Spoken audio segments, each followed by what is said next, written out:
لا إله إلا الله محمد رسول اللہ۔ ہمارے علاقے میں جب کوئی آدمی مر جاتا ہے تو میت کی قبر میں دفن کرتے وقت اب مولوی صاحب ایک لمبا کاغذ پر قرآن لکھ کے میت کے کفن کے اندر رکھتے ہیں کہ یہ عہد نامہ، یہ بالکل بدعت ہے، بالکل ناجائز ہے۔ کسی پیغمبر سے، کسی صحابی سے، کسی تابعی سے یہ بات ثابت نہیں ہے۔ اصل بات یہ نہیں ہے، اصل یہ مولویوں نے اپنی روزی کا بہانہ بنایا ہے۔ وہ لکھ کے دے گا تو کچھ تو تم دو گے نا، ایسے مفت تو تم بھی نہیں دیتے انہیں۔ مقتدی پہلی رکعت میں اگر امام کے پیچھے ہے تو بس اللہ اکبر کر کے وہ کھڑا رہے، کچھ بھی نہیں پڑھے، صرف پھر جب رکوع میں جائے گا تو تسبیحات پڑھے گا، پھر جب کھڑا ہوگا تو اس وقت بھی جب امام کہے گا سمع اللہ لمن حمدہ تو یہ کہے گا ربنا لک الحمد حمدا کثیرا طیبا مبارکا کما یحب ربنا ویرضا، نہ آئے تو رب سمع اللہ ربنا لک الحمد، اتنا ہی کافی ہے۔ پھر سجدے میں جائے گا تسبیحات پڑھے گا سبحان ربی الاعلیٰ، بس۔ اگر اکیلے ہوگا تو اللہ اکبر کے بعد سبحانک اللہم پڑھے گا، پھر اس کے بعد اعوذ باللہ من الشیطان الرجیم بسم اللہ الرحمن الرحیم، پھر فاتحہ پڑھے گا۔ بیٹے کا نام عزازیل تو نہیں رکھ سکتے، وہ شیطان کا نام ہے۔ اگر شوق بھی ہے تو اسرائیل رکھ لو، لگتا کہ لوگوں کے روح قبض کرے گا۔ کیا ہے؟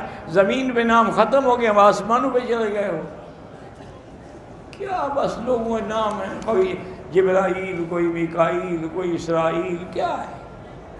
ایک آدمی مرزا ہے، اس کی ذات، عورت کی ذات جو ہے وہ کوئی اور ہے۔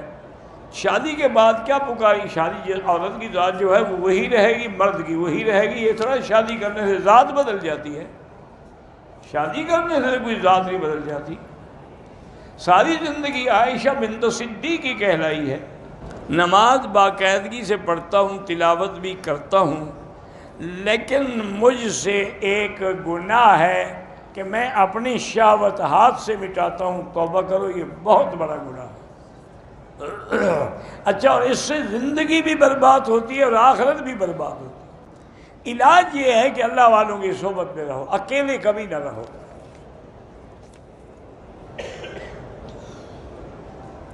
آپ ایک لڑکی کو پسند کرتے ہیں، اس کے لیے کیوں عمرہ کرو گے؟ تمہاری بہن لگتی ہے، ماں لگتی ہے،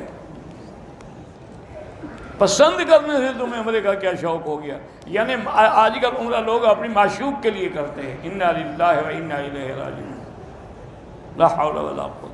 تمہیں خدا کے کعبے میں آ کے یہ ڈر بھی نہیں آتا کہ میں کس کے لیے نیت کر رہا ہوں؟ ایک عورت ہے، لڑکی پسند کرتے بھی، تمہارا نکاح نہیں ہوا، تمہارا کوئی رشتہ نہیں بنا اس سے، پسند کرنے سے کیا ہو جاتا ہے؟ سر کے بال بیچیں حرام ہے، تمہارے پاس اللہ کی امانت ہے، تم مالک تھوڑے ہو اس بالوں کے۔ اللہ نے جو تمہیں دیا ہے، آنکھیں دی ہیں، ہاتھ دی ہیں، سب اس کی امانت ہے۔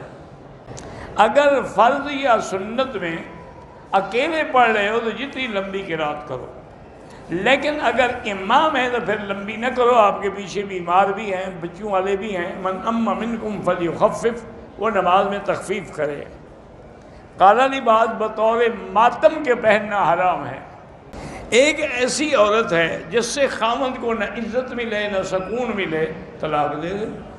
باغات خشک ہونے کی خاطر، یعنی باغ سوکھ گئے، بجلی کا کنیکشن کے بغیر ٹرانسفر بیچنا چاہتا ہے، خرید سکتے ہیں، ٹھیک ہے، اب اس کے لیے بیکار ہے نا، باغ خشک ہو گئے، ختم ہو گئے، پانی آیا نہیں، تو اب وہ ٹرانسفر میں رکھ کے کیا کرے گا؟ اس لیے بہتر ہے کہ وہ بیچ رہا ہے۔ فرض نماز کے بعد اگر امام دعا کرے آپ آمین کہہ سکتے ہیں، اور علیحدہ علیحدہ بھی دعا مانگ سکتے ہیں۔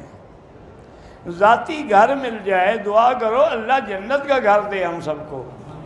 دنیا کا گھر مل گیا تو کیا ہے، اور نہ ملا تو کیا ہے؟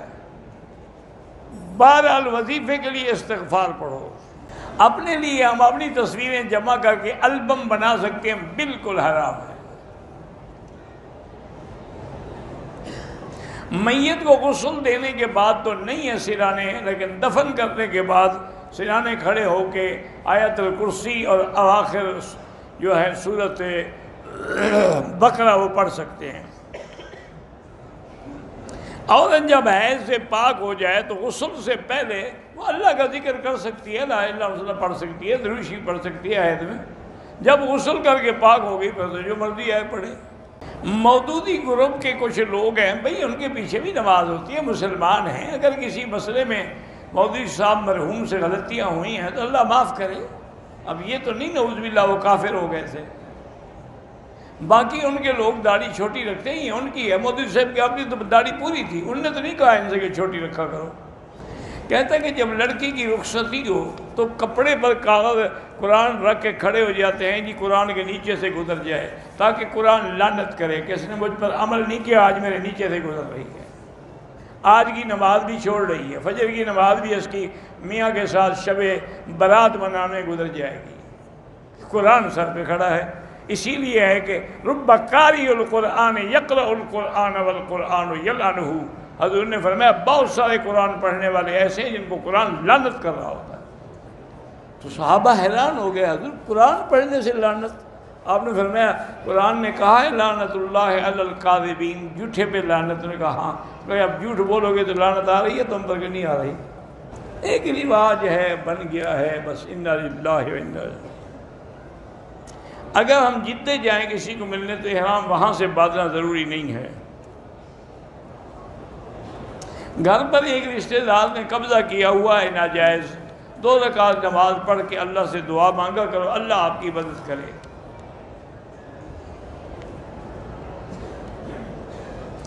عصر کے بعد قضا نمازیں نہ پڑھیں، مغرب کے بعد پڑھیں۔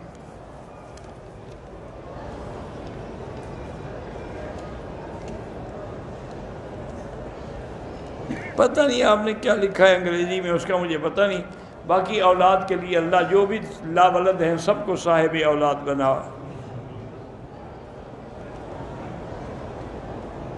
ہم نے اپنا دبئی کی ایک کمپنی میں کاروبار میں شیئر ڈالا ہے، ٹھیک ہے نفع ہوگا دیں گے، اگر نقصان ہو تو وہ بھی برداشت کرو۔